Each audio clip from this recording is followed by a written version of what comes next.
টোনাটুনি মিলে অবসরে এদিক সেদিক ঘুরতে মন্দ লাগে না, তাই না? আলহামদুলিল্লাহ, সবাই আমাদের জন্য অনেক বেশি দোয়া করে দিবেন। কারণ মেয়ের বাবার অনেক ব্যস্ততা থাকে অফিসের কাজে, তারপরও চেষ্টা করে অ্যাটলিস্ট মাসে একদিন আমাদেরকে বাহিরে নিয়ে যাওয়ার। আর না নিয়ে গেলেও আমি তো আছি, আমি বলি যে একটু নিয়ে চলো, যেহেতু সারাদিন বাড়িতে থাকি একটু ঘোরাঘুরি তো করতেই হয়। মেয়েকে একটু বাহিরে নিয়ে যেতে, তারপরে পার্কে নিয়ে যেতে আমার ভালো লাগে। মেয়ে খুবই খুশি হয় পার্কে যেতে, একটু সুন্দর জায়গায় যেতে, নিরিবিলি। আমি চেষ্টা করি মেয়েকে একটু সুন্দর পরিবেশে দেখানোর জন্য। আসসালামু আলাইকুম everyone, welcome back to my another new blog video. আপনারা সবাই কেমন আছেন? আশা করছি অনেক বেশি ভালো আছেন। আলহামদুলিল্লাহ, আমরাও ভালো আছি। যারা আমার চ্যানেলটা এখনও সাবস্ক্রাইব করেনি তারা অবশ্যই আমার চ্যানেলটি সাবস্ক্রাইব করে দিবেন। আর ভিডিওটা যারা দেখা শুরু করেছেন তারা একটি করে লাইক দিয়ে ভিডিওটা দেখা কন্টিনিউ করবেন। আমরা আজকে ঘুরতে গিয়েছিলাম এদিক সেদিক, আসলে স্পেসিফিক কোনো জায়গাতে যাইনি। এটা কুষ্টিয়া ডিসি কোর্ট ছিল। খুবই মনোরম পরিবেশ, এখানে অনেকে হাঁটতে আসে সকালবেলা বিকালবেলা, আবার অনেকে ঘুরতেও আসে। একদম নিরিবিলি পরিবেশ, যেহেতু অনেকে পছন্দও করে এভাবে ঘুরতে। জীবনটা আসলে খুবই ছোট, আমাদের উচিত সঠিকভাবে জীবনটাকে খুবই সুন্দরভাবে উপভোগ করা।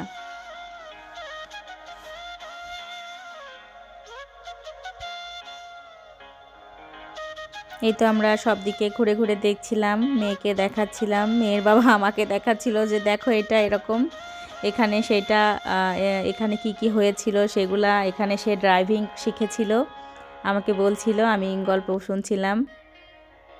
এখানে একটি স্কুলও ছিল ডিসি কোর্টের সাথেই, যেহেতু বিকালবেলা সবাই খেলাধুলা করতেছিল। তারপরে আমরা বেরিয়ে পড়লাম অন্য জায়গাতে, কারণ আজকে একটু ঘোরাঘুরি, যেহেতু এদিক সেদিক আসলে কোথাও নির্দিষ্ট জায়গা নেই। তারপরে আমরা কুষ্টিয়া পৌরসভার উদ্দেশ্যে, এই যে কুষ্টিয়া পৌরসভার এই যে মেন গেট দিয়ে আমরা এখন ঢুকতেছি। খুবই সুন্দর জায়গা পৌরসভাতেও, আপনারা যখন কুষ্টিয়াতে আসবেন অবশ্যই এই জায়গাগুলো ভিজিট করতে পারেন, আসলে ভালো লাগবে।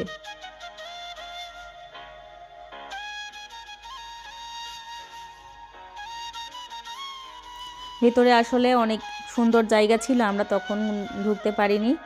এই সামনে যেটুকু ছিল সেটুকু একটু ভিডিও ক্লিপস নিয়েছিলাম, আপনাদের সাথে সেটারই শেয়ার করছি।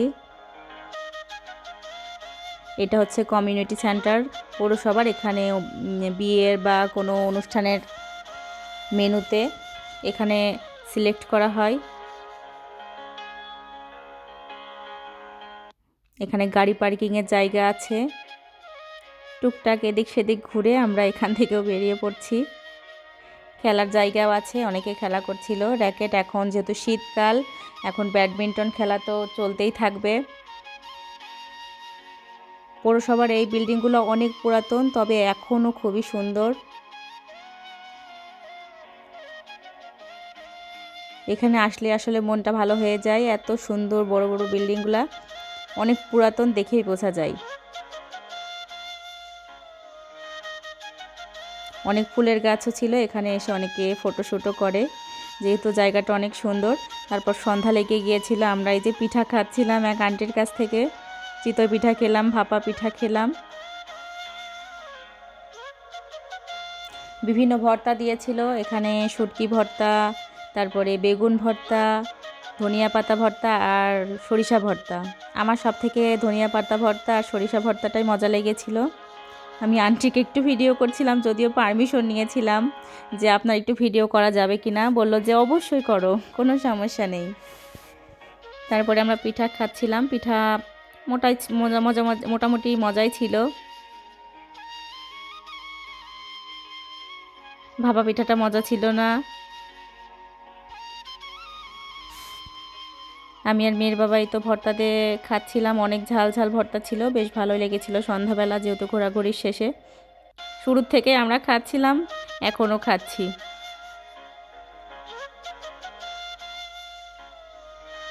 তারপরে মাঝপথে চোখে পড়লো এই তো অনেক সুন্দর কচুরি বানায় এখানে, এখানে সোনো টাওয়ারের পাশেই। কচুরিটা খেতে বেশ মজাই হয়।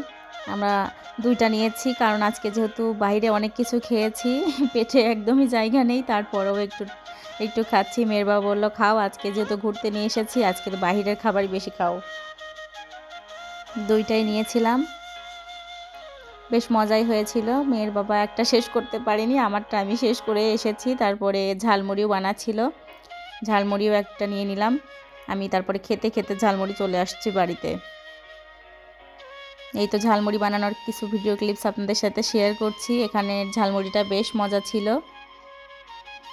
এই তো রাতের শহর কুষ্টিয়া। আজকের ভিডিওটা কেমন হয়েছে অবশ্যই জানাবেন। যদি ভালো লেগে থাকে তাহলে অবশ্যই লাইক, কমেন্ট আর সাবস্ক্রাইব করতে ভুলবেন না। আল্লাহ হাফেজ সবাইকে।